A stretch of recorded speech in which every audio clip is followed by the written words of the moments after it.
नारायण नारायण नारायण नारायण नारायण अखिल गुरो भगवन् नमस्ते। कृष्णं वन्दे जगद्गुरुं नारायणं नमस्कृत्य नरं चैव नरोत्तमं देवीं सरस्वतीं व्यासं ततो जयमुदीरयेत्। श्री ओंकारानंद गुरवे नमः। सभी का एक मत है कि यह मनुष्य शरीर दुर्लभ है और भगवान की कृपा से ये सुलभ हुआ है। दुर्लभो मानुषो देहो देहिनाम क्षणभंगुरा। भगवान श्री कृष्ण भी भगवद गीता में यही कहते हैं, अनित्यम असुखम लोकम इमं प्राप्य भजस्व माम। मनुष्य शरीर प्राप्त करके मेरा भजन करो। और इस मनुष्य जीवन की सार्थकता कैसे है, इसके बारे में जगतगुरु शंकराचार्य कहते हैं, गेयम गीता नाम सहस्त्रम ध्येयम श्रीपति रूपमजस्रम नेयम सज्जन संगति चित्तम देयम दीन जनाय च वित्तम। अर्थात मनुष्य जीवन की सार्थकता है कि हम गीता का गान करें, भगवान के 1000 नामों का गान करें, श्री हरि नारायण का ध्यान करें, चित्त को सत्संगति में लगाएं तथा दान का सदुपयोग दान देकर करें। तो भगवान श्री हरि के नामों का आश्रय जरूर लेना चाहिए, गीता जी का पाठ करना चाहिए, ये जोर देकर शंकराचार्य जी कहते हैं। तो आज हम श्रीमद् भगवद गीता के प्रथम अध्याय में आए हुए कुछ नाम बताते हैं और कुछ का रसास्वादन भी करेंगे। श्रीमद् भगवद गीता के प्रथम अध्याय में भगवान के 9 नामों का अवतरण हुआ है।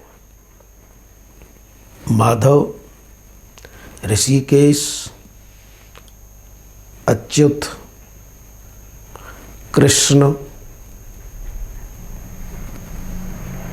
गो, केशव, वार्ष्णेय, जनार्दन, गोविंद, मधुसूदन।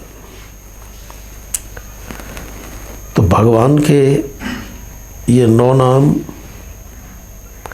श्रीमद् भगवद गीता के प्रथम अध्याय में आए हैं। इनमें 2 नाम माधव एवं जनार्दन 2 बार आए हैं। जैसा कि आप सब जानते हैं, संजय जो धृतराष्ट्र के मंत्री हैं, वे उन्हें गीता सुना रहे हैं। संजय पर भगवान वेदव्यास की कृपा है। श्री वेदव्यास जी नारायण के अवतार हैं। तो संजय, जिसका तात्पर्य है कि जिसने राग और द्वेष जीत लिए हैं, ऐसे संजय जब धृतराष्ट्र को भगवद गीता सुनाते हैं तो भगवान का जो नाम है माधव, संजय भगवान के माधव नाम को सर्वप्रथम कहते हैं। और इसका उल्लेख भगवद गीता के प्रथम अध्याय के 14वें श्लोक में है। ततः श्वेतैर्हयैर्युक्ते महति चंदने स्थितौ माधव पांडवश्चैव दिव्यौ शंखौ प्रदद्मतु। यहाँ संजय ने भगवान कृष्ण के माधव नाम को लिया है। कोई भी क्रिया निरर्थक नहीं होती, तो भगवान के जो नाम लिए हैं ये भी निरर्थक नहीं है, साभिप्राय है। माधव नाम लेकर संजय धृतराष्ट्र को बता रहे हैं कि जिस धन संपदा के लिए यह युद्ध हो रहा है, असल में धन संपदा, लक्ष्मी, वैभव, पद, प्रतिष्ठा, इसके स्वामी भगवान श्री कृष्ण ही हैं, जिनका नाम एक माधव है। तो माधव कहकर पहले तो संजय ये बतलाना चाह रहे हैं कि विजय पांडवों की निश्चित है, क्योंकि जहाँ माधव है, जहाँ लक्ष्मीपति हैं, विजय सुनिश्चित है। क्योंकि माधव का एक अर्थ होता है माँ माने लक्ष्मी, धव माने पति, जो लक्ष्मी के पति हैं, और लक्ष्मीपति भगवान श्री कृष्ण हैं। विजय सुनिश्चित क्यों है? क्योंकि इन श्री कृष्ण का अवतार धर्म की रक्षा के लिए है। पांडव उनकी इस लीला में सहयोगी हैं, पांडवों के रक्षक हैं भगवान। और विशेष बात कि इन पांडवों की रक्षा के लिए भगवान श्री कृष्ण जो सतत प्रयत्नशील हैं, युद्ध में भी अर्जुन के रथ पर बैठे हैं और आगे बैठे हैं। तो माधव कहकर पहले तो ये इशारा किया कि विजय पांडवों की होगी, क्योंकि लक्ष्मीपति पांडवों की तरफ है। दूसरे, भगवान के स्वभाव को इंगित किया है माधव नाम लेकर कि भगवान जिसको अपना मान लेते हैं उसकी सुरक्षा के लिए आगे हैं। उनका ये जो सारथी रूप है उसका एक विशेषता ये भी है कि अपने भक्त की रक्षा करने के लिए भगवान आगे हैं। भक्त पर प्रहार हो उससे पहले मेरे पर प्रहार हो, तो अपने भक्त का प्रहार सहन करने के लिए सचेष्ट हैं भगवान कृष्ण। आगे बैठे हैं, पीछे अर्जुन है। यह उनके स्वभाव का स्पष्टीकरण है। यही नहीं, आप जानते हैं कि विभीषण को जब भगवान अपना सखा मानते हैं, विभीषण भगवान श्री राम के पक्ष में आ जाता है, और जब रावण युद्ध करने के लिए आता है, विभीषण को मारना चाहता है, तो वहाँ भी भगवान उस युद्ध क्षेत्र में विभीषण के सामने आ जाते हैं। तुरंत विभीषण पाछे मेला, सन्मुख राम सहेव सोई सेला। रावण ने जो प्रहार किया, उस प्रहार को भगवान श्री राम अपने ऊपर ले लेते हैं। यहाँ भी माधव कहकर संजय बता रहे हैं इन पांडवों का कुछ नहीं होने वाला, और विशेषकर अर्जुन इसकी सुरक्षा के लिए सारथी बने हैं भगवान, और सामने सब कुछ प्रहार करने, सहन करने के लिए तैयार हैं। माधव का अगला भाव है, माँ कहते हैं विद्या को, धव कहते हैं पति को। माँ विद्या यानी भगवान की जो विद्या है उसका नाम माँ है।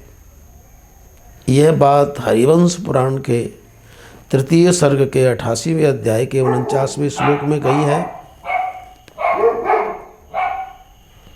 कि जो विद्या है उसके पति भगवान नारायण हैं। तो विद्या के पति ये माधव, ये श्री कृष्ण नारायण ही हैं, क्योंकि ऐसा नारायण कृष्ण फाल्गुनश्च महात्मनः।